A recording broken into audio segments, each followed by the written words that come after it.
Sir ఎట్టకేలకు triple-are పోరాటం ఫలించినట్టుగా కనిపిస్తోంది. ఎందుకంటే టీడీపీ నర్సాపురం ఎంపీ టికెట్ రఘురామకృష్ణంరాజుకు దాదాపు కన్ఫర్మ్ అయినట్లు తెలుస్తోంది సార్. మార్పులు చేర్పుల్లో భాగంగా ఏలూరు క్యాండిడేట్ని అక్కడికి పంపించడం, ఇలా మార్పులు చేర్పుల్లో భాగంగా త్రిబుల్-ఆర్కి నర్సాపురం ఎంపీ టికెట్ అయితే కన్ఫర్మ్ అయింది సార్. సో ఎలా చూడాలి సార్ ఈ పరిణామాలని? అంటే వాస్తవానికి నర్సాపురంలో రఘురామకృష్ణరాజును టికెట్ ఇవ్వలేదు అన్నప్పటి నుంచి కూటమికి ఇది ఒక అగ్ని పరీక్షగా, శీల పరీక్షగా మారింది ఇంకా చెప్పాలంటే.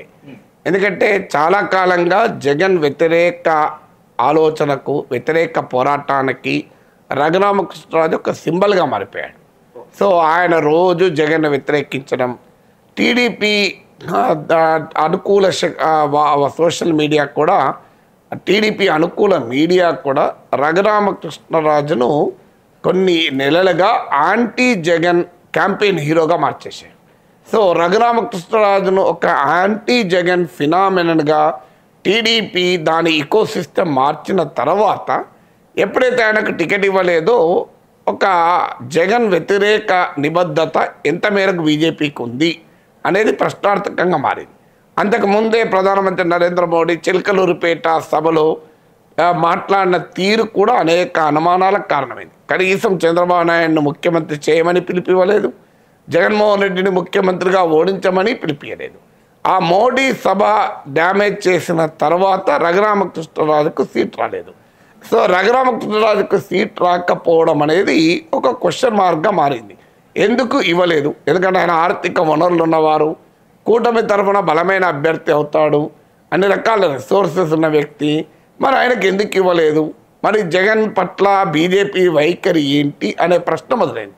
దానికి తోడు రఘురామకృష్ణరాజు కూడా చెప్తూ వచ్చారు, ఇది ఖచ్చితంగా జగన్ పనే, సోమవీర్ రాజు పేరు కూడా తీశాడు.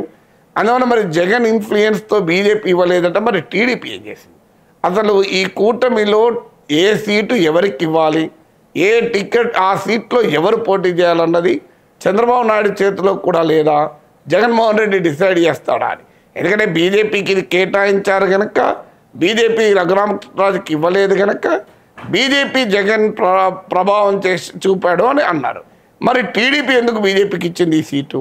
టీడీపీకి బీజేపీ మధ్య చర్చలు జరుగుతున్న సమయంలో కూడా నాకు తెలిసిన మేరకు రఘురామకృష్ణరాజు ఆ క్యాండిడేట్గా ఉన్నాడు, సో ఆయనకు ఇవ్వాలి అని కూడా చర్చ జరిగింది. అది జరిగినప్పుడు మరి బీజేపీ ఇవ్వను అని చెప్పలేదా? బీజేపీ ఇవ్వదు అనే అనుమానాన్ని కూడా రఘురామకృష్ణరాజు వ్యక్తం చేశాడు. ఆయన చంద్రబాబు నాయుడు దగ్గర కూడా ఈ అనుమానాన్ని వ్యక్తం చేశాడు. ఇది బీజేపీ ఖాతాలో పడితే నాకు రాకపోవచ్చు, జగన్ బీజేపీని ఇన్ఫ్లుయెన్స్ చేయవచ్చు అని చెప్పిన తర్వాత కూడా ఇది బీజేపీ కేటాయించారు. అంటే బీజేపీ దీన్ని కోరి తీసుకొని రఘురామకృష్ణరాజుకి ఇవ్వకుండా చేసిందా అనే ఆలోచన కూడా కూటమి శ్రేణుల్లో కలిసింది. అందువల్ల టీడీపీ మరి చంద్రబాబు నాయుడు ఎందుకు ఆపలేకపోయాడు అనే క్వశ్చన్ వచ్చింది. అయితే బీజేపీ మా సభ్యుడే కాదు కదా అన్నారు. సభ్యత్వం అనేది ప్రాతిపదికగా లేదు. తెలంగాణలో, ఆంధ్రప్రదేశ్లో చూస్తున్నాం, టికెట్లు ఇచ్చి సభ్యులుగా చేర్చుకున్న వాళ్ళు ఉన్నారు, సభ్యత్వం ఇచ్చి టికెట్లు ఇచ్చిన సందర్భాలు ఉన్నాయి. అందువల్ల రఘురామకృష్ణరాజుకి ఈ షరతు ఎందుకు వర్తిస్తుంది? ఆయన కూడా బీజేపీలో చేర్చుకుని టికెట్ ఇవ్వచ్చు. సో అందువల్ల ఎప్పుడైతే రఘురామకృష్ణరాజుకి సీటు రాలేదు అన్నారో టీడీపీ సపోర్ట్ బేస్లో నుంచి కూడా తీవ్రమైన వ్యతిరేకత వచ్చినట్టు సమాచారం. సో బీజేపీ టీడీపీల మధ్య అనుమానము పెద్దగా పెరగడం మొదలే ఇది అనుమానాస్పదమైనగా కలిశారు. చంద్రబాబు నాయుడు బలంగా బీజేపీతో కలవాలని, కానీ కింద టీడీపీ శ్రేణుల్లో వ్యతిరేకత ఉంది, బీజేపీ శ్రేణుల్లో వ్యతిరేకత ఉంది.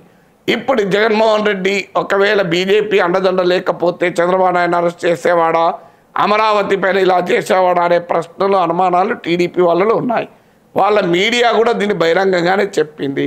అలాంటి పరిస్థితుల్లో ఇప్పుడు రఘురామకృష్ణరాజు ఎపిసోడ్తో మరింత స్పష్టమైంది అసలు బీజేపీ జగన్తో పోరాడదలుచుకుందా, అంటే జగన్తో పరోక్ష మైత్రి, కూటమిలో భాగస్వామి, ఇవన్నీ వచ్చాక ఇది ఇంకా ఎక్కువ డ్యామేజ్ అవుతుందని భావించి ఉండాలి. అందువల్ల టీడీపీ కనుక ఈ డ్యామేజ్ కంట్రోల్లో భాగంగా దీన్ని బీజేపీ నుంచి తిరిగి తీసుకొని తమ పార్టీ అభ్యర్థిగా నరసాపురంలో రఘురామకృష్ణరాజును నిలబెట్టవచ్చని నాకున్న సమాచారం ప్రకారం గత 3 నెలలుగా రఘురామకృష్ణరాజు చంద్రబాబు నాయుడు వెనకాల పడుతున్నాడు. నేను మీ పార్టీలో చేరుతాను, టీడీపీలో చేరుతాను, నాకు నరసాపురం టికెట్ కేటాయించండి, టీడీపీ ఆ సీటు తీసుకోండి, బీజేపీకి ఇవ్వకండి, బీజేపీకి ఇస్తే జగన్ ఆపుతాడు అని. కానీ చంద్రబాబు నాయుడే ఆపాడు అని సమాచారం. ఏం ప్రాబ్లం లేదు, నేను చూసుకుంటాను, మీ నరసాపురంలో బీజేపీకి ఇచ్చినా బీజేపీ అభ్యర్థిగా పోటీ చేయవచ్చని.